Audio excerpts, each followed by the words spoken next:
What's up, guys? Flippin' Steve back with another video. It's been a long time since a video. You guys have seen me on live streams, but I probably haven't done a video in maybe 10 days or so. Been tied up at the National. Go figure, at the National. Finally back. Actually, I was back on Sunday, but just had a lot of stuff going on with the family, with my dog. I don't know if you guys know about that. He's doing a little bit better. We'll see what happens.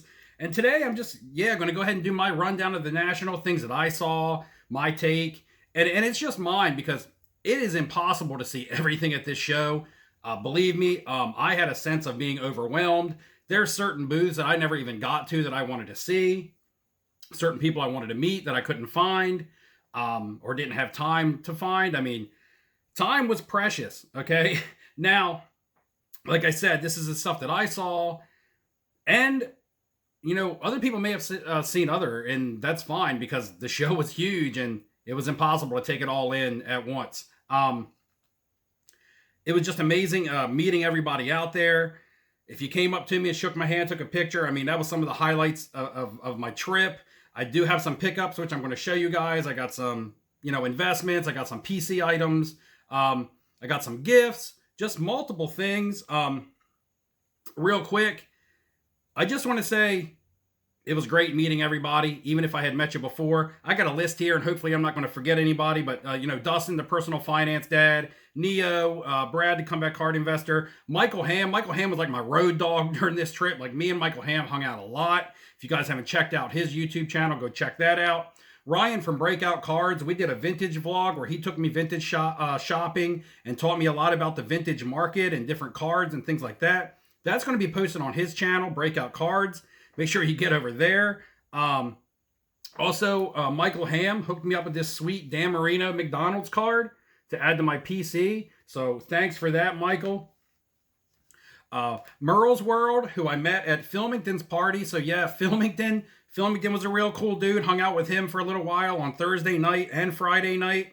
While in the bar, hanging out with Filmington. I got up with Merle's World Cards. He's got a channel as well. He interviews me. If you guys want to see that, head over to him and check out his channel. I mean, just crazy. Mike O, one of the highlights of my trip. Mike is a hardcore into collecting, loves the Phillies. When I started back into cards, he was one of the first guys that I did one of my grading submissions through. Check out his content. Does a lot of grading reveals. Just a down-to-earth guy. Pittsburgh. Hung out with Pittsburgh. We went and had pizza. Actually, Pittsburgh, Michael Ham, Dustin, myself, Ryan from Breakout Cards. We all went out one afternoon and had deep dish. Yam Wax, can't forget about Yam Wax, my man, with the outside the box cards and things like that. Gave me this sweet Snoop Dogg sticker. This was awesome. He just brought it and hooked me up with it. Had some sweet Andre the Giant cards that I liked. Jeremy Lee from Sports Card Live. The list is just going on and on. Shout out to Beantown Hobby, who hooked me up with a VIP pass to the Blake Jameson trade night. Roth Cards, who I enjoy his vlogs. I got to chat with him after trade night. We were both waiting for Uber at the same time, so got to have a nice little discussion with him about NFL quarterbacks and the market. It was just a cool little, down-to-earth conversation. And Kenneth Fornos, who was also hanging out with Roth Cards, I did pull a deal with Kenneth, actually. Maybe he will put that up. It was just a small sale. Maybe he'll put that up on one of his vlogs. And the Tampa crew back there from Tampa Sports Cards, they accepted me. They took me out to dinner with them. They let me hang with them because I was by myself. And, I was hanging out with Michael Ham, and he was with the crew from Tampa. So Bryant, from Tampa Card Shop, Card Plaza, Sports Card Taxi. I mean, these guys are on IG. They do F1. They do all kinds of things. So check those guys out. Hopefully, I'm not forgetting anybody. From the social media world that I talked to and chatted with. If I did, I apologize. But I made a list here, and hopefully I didn't forget anybody. Also, my contest winner, Sean, came in on Friday. We met up. We had super fun. We went to the Filmington party together. He hung out with me at the Lowe's hotel lobby for that impromptu trade night that popped up. And we just had a good time. And then he hung out with his wife and did some things on Saturday. Just a great guy. He was super cool too. So, man, just an amazing time with everyone. And now that I'm done name dropping, and hopefully I didn't forget anybody, I'm going to get into my takes on the show. Again, this is going to be a quick, abbreviated version because I did do a Sunday night live stream, and I also live streamed a little bit with Neo last night. And we've talked about this stuff, so a lot of this stuff you've heard. A lot of it is repetitive. So this is just going to be an abbreviated thing, because I'm just going to answer a couple questions that I got from a lot of the live streams and things like that. What sports were hot? It seemed like modern football was the most hot sport. That doesn't mean everything wasn't selling. I'm not here saying, modern football was the only thing people wanted, because people wanted everything. But modern football seemed to head the way, especially the 2018 quarterback class. Josh Allen was super popular. Baker was popular. Lamar Jackson was popular. Now, I'm not saying they were popular with me, but this is just what I was getting back from the dealers. I was asking the dealers, how's your show going? And they were like, man, it's going great. And they were even asking for these players because they had sold out their inventory on these players early and were looking for more. There was a lot of vintage at the show, mainly vintage baseball, but some really nice vintage baseball. I went vintage shopping. I'll show you a couple of the pickups that I got from my PC, my new vintage PC that I'm starting, you guys know about. But there was some vintage basketball. There was some boxing. There was football. I mean, there was plenty of vintage from every sport to go around. However, it was more baseball heavy on the vintage side. There was even some offshoot type stuff. I saw a Walt Disney card like the one that I have. Presidential cards, this, that, and the other, crazy out of the box type items. Modern baseball, I didn't see a lot of that move, but that doesn't mean it wasn't moving. I just don't pay attention to that because that wasn't something that I was after. In fact, I was trying to move out of my football, my modern football, and get into some modern basketball. That was my plan. Get rid of my modern football, get modern basketball, pick up a couple vintage items for the PC, and look for some out of the box stuff for my PC that I might want as well. And that was my plan going in. So maybe I just didn't see a lot of modern football moving because I was more focused on the not baseball, but because I was more focused on the moving the football and getting the basketball and then looking for some vintage. So that just might have been something that I just didn't notice. To the baseball people out there buying and selling, modern baseball, vintage baseball, it might have been going crazy and I just didn't see it. Next up, let's talk about the grading companies real quick. Again, you don't see and witness everybody's transactions that are going on. But it seemed like, PSA was popular, BGS was popular. There was a lot of SGC slabs out. However, I didn't see a lot of movement on it. But it could have been moving. I just didn't see it. I mean, I approached one dealer that was strictly SGC, and someone came up with SGC slabs and asked him if he was buying, and he was like, no, I'm only selling SGC slabs. I'm not buying SGC slabs, which seemed a little odd to me considering if you're someone dealing SGC slabs or wanting to sell them, I don't know why you wouldn't be interested in buying them. But that was just, quote unquote what he said. I thought it was a little odd. For myself, I would have bought SGC slabs for the right value on the right card, especially in my vintage. However, I didn't come away with any. Now, I will say on Card Talk, Ryan, Card Collector 2, did mention that SGC slabs were moving. So maybe on his end of the spectrum, he was moving some, maybe from his table, or saw some, maybe he bought some. And that's awesome because I hope so, because I like SGC. I submit to SGC. I own SGC cards. I buy and sell SGC cards. I think they're a great value. However, personally, I just didn't see a lot of a movement across the table, but other people did. So, I'm not saying they weren't moving. Just in my eyes, I didn't see them moving. But Ryan said that they were moving also. So, I'll take his word for it too. I'm not going to say, hey, no, they weren't moving. Just impossible to see everything. And I will say a lot of the stuff that I did see graded in SGC was some of the newest modern football that can't be submitted to PSA because it's just not cost worthy to get your base Justin Herberts and Tuas and things graded at the PSA fees. And a lot of like the new UFC stuff, UFC stuff that came out, didn't really see the F1 stuff graded. And that's another thing. The other sports, UFC stuff was out. There was a lot of wrestling. Wrestling seemed popular. F1 was popular within its own little niche. Everything was selling within its own, it seemed like, and moving and popular within its own little collector niche, the people that like the stuff. There wasn't a lot of F1. However, the people that did have had F1 really had high-end stuff. There was a big card purchased. There was a deal that went down between Sports Card Plaza and Sasha T. I think you can check that out on Roth TV. You can see that deal go down. And Roth Cards TV. And also the UFC stuff. There was fighters there signing. I actually was hanging out with Ryan from Breakout Cards and Jorge Masvidal. I'm not sure if I'm saying that right. He walked right by me, like brushed right by my shoulder. We just saw a big entourage of people coming, and we're like, holy crap, what's going on? And I was like, I think that's a UFC fighter. I don't really follow the UFC a lot, but it was him. Apparently, he was going over to the Panini booth because later on Instagram, I saw where it was posted that he was busting Panini UFC product. Again, the main thing that I saw moving was the modern football and modern basketball.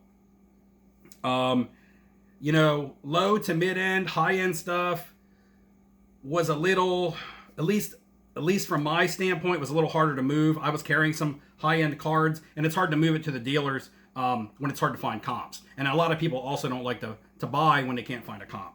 You know, dealers and buyers alike. But I'm sure some of that stuff was moving. I'm sure some big cards were sold. Also, everything was going on at this show. It wasn't just everybody looking to sell.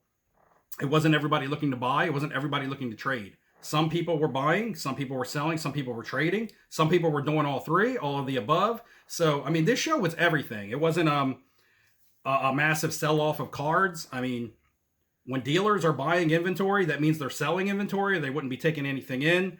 And a lot of people were there to sell off their cards, you know, so they could get money to buy more cards. It wasn't like, hey, I'm selling my collection and I'm getting out. It wasn't, I didn't get that kind of vibe at all. Now, I'm not saying there wasn't those type of people there, because there was a little bit of everything. Some people may have came in and looked at this as a way to get out of the hobby and may have sold their complete collections off for, you know, 50% comp, 30% comp. I don't know. That could have happened.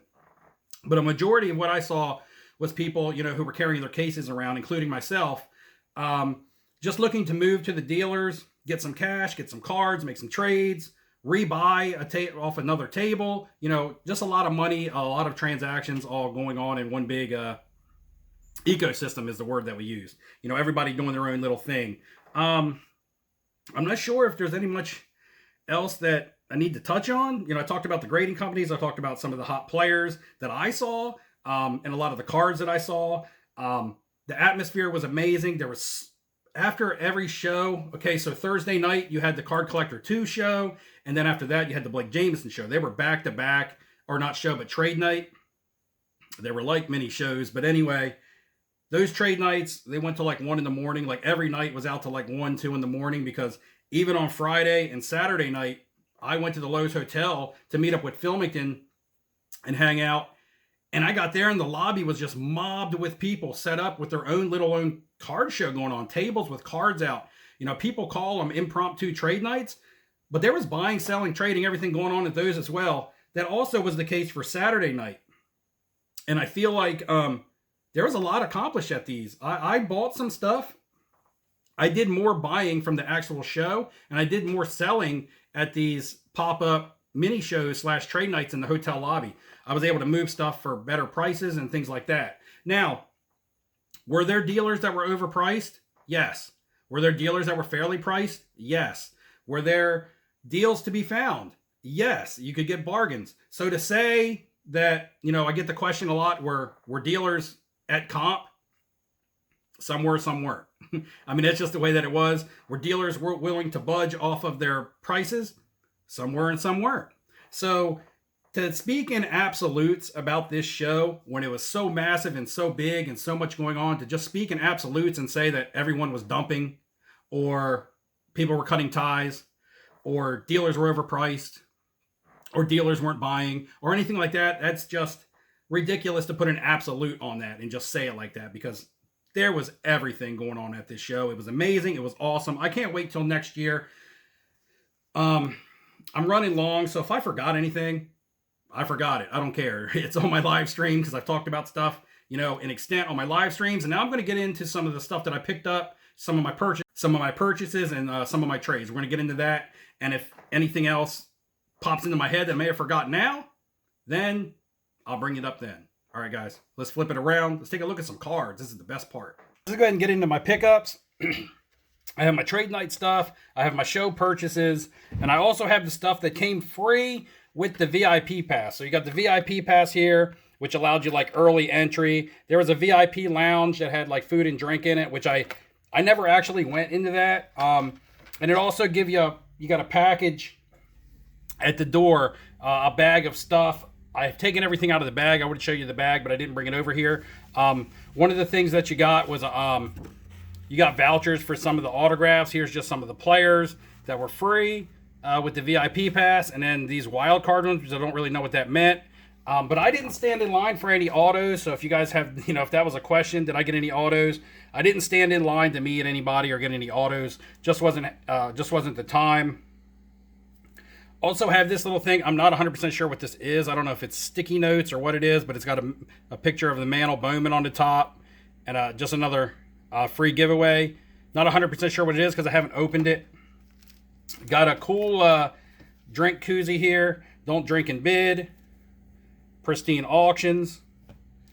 A free leaf pack, like a set, which I haven't opened all that up yet. You just see Justin Fields and Blaze Jordan. Also haven't opened this up. This is what the Panini set that was being given out. You had to go give your redemption for this. Got Trevor Lawrence on the front and Julio Rodriguez on the back. But I'm not sure who's in the set. I haven't opened it.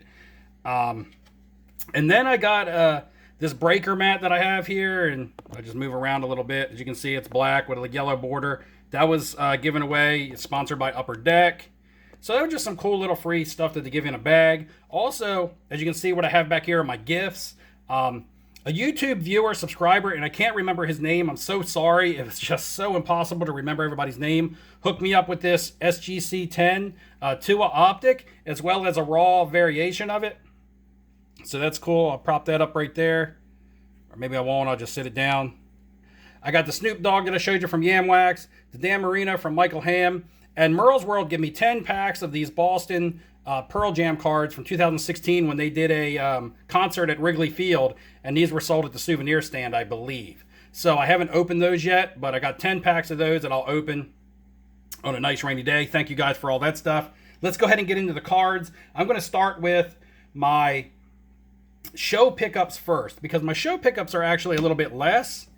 I will say on Saturday, I didn't bring my case with me of cards. I was able to walk around and browse more, and it was actually the most fun day that I had.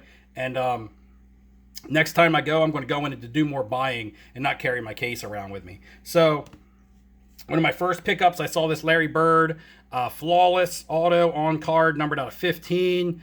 I was like, man, I got to have that for the PC. I looked at the guy. I said, $300. He said, yes. Picked up this Larry Bird on card. It's super clean. I'm going to have this submitted, and I may actually have it sent to SGC. They do grade autos for free, where the other companies charge you for it. And, I know the other companies probably have more value at the moment, but I don't mind, because I'm going to PC this, and the slab will look nice on it. I might go BGS. I'm not 100% sure. It all depends on what I decide to do with the next card, because the next card was actually one of my absolute favorite pickups of the show. This is a 2015 Upper Deck Master Collection Tony Hawk on-card auto, numbered out of 20. It's got the cool holographic glow. It's a cool picture. He kind of looks baked in that picture. Look at him. But the autograph is awesome. It's crisp. It's in a silver-like pen. It's just amazing looking. This card looks awesome. It pops with the light on it. And this may look really good in SGC slab. So, again, these two, the Tony Hawk and the Larry Bird, picked up for the PC. Again, the Tony Hawk had a price tag of $350 on it, and again, I got this one for $300. So $300 for the Hawk, $300 for the Bird and the Hawk. Go figure. Yeah, spent $600 on those two raw cards. Another thing that I did, like I said, I wanted to get out of some of my football and into some modern basketball. I've been prospecting on Tyler Hero. I couldn't find a lot, but I had some Daniel Jones stuff that I wanted to sell. I knew who I could sell it to, because I knew I'd been watching videos and I knew who was buying. So I shot over to one of the vendors, sold them a Daniel Jones for $400. Took that $400 and bought these two Tyler Hero Silver Prisms Premier Level from Select. Now I bought these for $300 for the pair. He wanted $200 each. I said, how much for the pair? We come to $300. And so sold a Daniel Jones for $400. So I got out of the football card, got into a basketball player that I'm prospecting in. He may flop, he may not, who knows, but you got to gamble a little bit. And 2 Tyler Heroes, and $100 left over in my pocket after doing that deal. Next, I walked around with Ryan from Breakout Cards, like I've said a couple times, doing a vintage vlog. I was looking for a 54 Topps Ted Williams.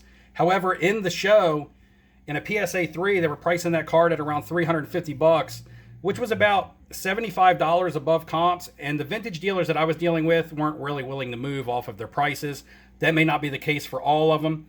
I did not have time to see every single vintage table. There was lots of great vintage. So at the show, I was not able to pick up the 54 Topps Ted Williams that I was looking for, but I did find this awesome card. This is the 1927, so this is now officially my oldest card that I own. It was the 1931 Walt Disney. 1927 W560, so this is a hand-cut card. I work in a casino, so I thought it was awesome because it was like a king of clubs. Lefty Grove, Hall of Fame pitcher. This was like $130. So, again, I just wanted it. It was a little bit out of the box, but it was also a Hall of Fame player. So, just a cool card. Add that to the PC. Now we're going to talk about the trade nights, the official trade nights, and the pop-up impromptu mini card show / trade nights. I did end up with a 54 Topps Ted Williams and a PSA 4, and I got this for the same price of what they were asking in the show for a PSA 3. I bought this right off some dude in a hotel lobby. He had it sitting on top of his case. He had a price tag on it of $400. I said, how about $360? He said, deal. So I come away with my Ted Williams 1954. It does got a little bit of a surface blemish on it. However, the photo of him looks really good. That's the most important part. Smiling. This is his first Topps card. Not one of his best cards. Not a super high end. Not a super high grade. But I don't care. It's going to my PC. I got myself a nice Ted Williams. And at the next show I go to, I'll build onto my PC. Next up, from Ryan Card Collector 2's Trade Night, I pulled a deal with a young man named, I think his name was Braden. But anyway, he has an Instagram called Bread's Cards. You can go check him out. We did a deal. He wanted a Daniel Jones Select Red Prism off of me. Now, he beat me in this trade, and I know that he did. He got more value. He got a higher value card than the 3 cards that I got off of him. But I didn't care. I just really wanted to make him, I wanted him to walk away happy from the deal. And I didn't lose because I bought the Daniel Jones significantly lower than the current comps. So I bought it for about half price of what I traded it for. However, I probably could have got more for it if I went elsewhere. But hey, I was happy with what I got. I only have 2 of the cards left of what I got, but I'll flash a picture of me and him up there holding our cards. First off, I got a raw Zion Hoops. I'll look over this and see if I should grade it. This is a Hoops Premium Silver. He had it comped out at $80. I didn't even check the comps. I just took his word for it. That was fine. I wasn't trying to be nitpicky. I just wanted him to be able to pull a deal with me. And so he comped this out at 80. I was looking for modern basketball, so I picked up a Zion. We'll see what happens with that card if I get it graded or not. And the next card was an HGA slab. Now I saw some HGA slabs at the show, but they were mostly at the HGA booth. Didn't see a lot of movement on the HGA slabs. However, I picked up one myself. I picked it up on a trade night, but I didn't really see them moving on the floor. They could have been, but I was not paying attention to see if they were. But I got this RPA of Jalen Hurts. Panini Limited, numbered out of 175. Does got an 8.5 on the grade, but autograph 10. I live near Philly, and I'll be going to the Philly card show. So I just said, hey, I'll have this card. I'll be able to move this at the Philly show. And the last card I can't show you because I already sold it for cash. It was a Panini 1 RPA Raw of Jacob Eason. I got that before the injury, and the next day Carson Wentz got hurt, and boom, I flipped my Jacob Eason for cash, twice the amount that I put in for it. I got it for $40 trade value, and I sold it the next day for $80 to Kenneth Fornos. So it was worth a little bit more, but I had a lot of room. I had to leave Kenny some room to make some money. We pulled a fair deal, at least in my opinion.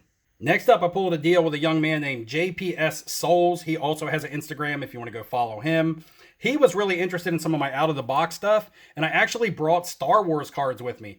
And I knew that they would be hard to move in the show. However, I was able to move them, at the trade night. Not many people in a big sports card show want Star Wars cards, but I was looking to move off of them. I was in them for a great price. He had this flawless Larry Bird, another on-card auto of Larry Bird in an 8.5. I really don't know what's wrong with this card, why it's graded in 8.5. What's important is that the auto is a 10 and it's on card. And it seems to me like Larry Bird autos are starting to get hot. I believe even Sasha picked up one. So you know what kind of happens. He picks up a Larry Bird auto, and next thing you know, they might be popular. But I was picking these up for my PC long before that. So it's a bad thing because if they go up in price, I can no longer get them cheap. But it could be a good thing because I have some. The other card in the deal, and I'll show a picture of what I gave up, but the other card that I received was this 2012 Elite Rookie Inscriptions. This is numbered out of 35. As you can see, it says on the case here, this is the black ink. There's also like a green ink and a red ink, but the black ink is numbered out of 35. This is a 9.5, super strong subgrades. Get it to focus. 3 9.5s and a 10 if you can't see it, and the auto has a 10, of course. Rookie year, Russell Wilson. Not at all in a million years did I target a Russell Wilson or think that I would end up with a Russell Wilson coming back from the show. But you never know what's going to fall into your lap at the card trade nights. And, you know, I just got this because I figured I could move it and I could get into something that I do want. I actually do have somebody already lined up to pull a deal for that card. Next up, sitting at the bar with Filmington, Michael Hamm pulls out this Manny Machado. I'm a Manny Machado fan. I've been wanting a rookie of him. I think he's underrated. He gave me a really good price on this, and I bought it. I'm not going to disclose the price, only because we're both YouTube content creators, and it doesn't really matter. And we don't need anybody saying, hey, you got the better deal, you didn't get the better deal. But anyway, great Manny Machado to add to my cards. Cruising trade night on Saturday night, I come across a De'Aaron Fox Optic Hollow. I'm starting to build up on some of my young NBA stars. I saw this sitting there with $210 price tag on it. I said, how about 180? He said 190. I said, deal. These have actually been selling for about 250 to 260 on the most recent comps. So I feel like I got a killer deal on this card. Just picked it up because I really figured I couldn't lose on it. Again, another basketball card. This is an Anthony Davis Prism Rookie Auto. Mint 9. I paid $700 for this. I believe it was right on. It was right fair. BGS 9.5s are selling for about $1,500 to $1,600. This is a PSA 9. I believe his stuff is down. I grabbed this up again. Something that I'll move come NBA season. Again at the trade night. And then my biggest deal of the night, I tried to move my high-end football cards at the show, and I was unsuccessful. I just couldn't get the price that I was asking for it. So I wanted to get out of it and get into something more liquid and a basketball card. So I came off of my Kyler Murray and my Sam Darnold Flawless RPA and my Kyler Murray Contenders Optic ticket, plus 700 cash out of my pocket. Again, I'll take a picture. And I ended up with this Zion Select Red Prism, numbered out of 199. So I got a numbered Zion rookie, and you know Zion's always liquid, and this is in a BGS 10, so this is pristine. It's a pop 1. Pop doesn't really matter as much on these numbered cards, but your super high-end collectors, there are people out there that aim for the BGS 10s, and that's what they collect. Just a great card. I like the looks of it. I wanted a nice Zion. It allows me to free up some of my lower end Zions and hang on to this one, so I'm not overly invested in Zion. And I'll put this one away. I just believe it's very liquid. That was my pickups, guys. Comment below if you were at the show. If you saw me, comment below and say, hey, I saw you and I shook your hand. I can't put names with faces. And what did you guys like best? Did you guys like you guys like the Zion? Anthony Davis, you believe his cards will come back? Anybody still got faith in De'Aaron Fox? You know, I got a baseball card, a little bit of everything. Got some vintage, some Larry Birds, some Larry Bird autos, and last but not least, probably my favorite pickup of the whole show, the Tony Hawk. All right, guys, thanks for checking out the video. It's run really long. Like, subscribe. Turn on those notifications. Go check out the other content creators. Until next time, guys, good luck in your investing, and I will see you later.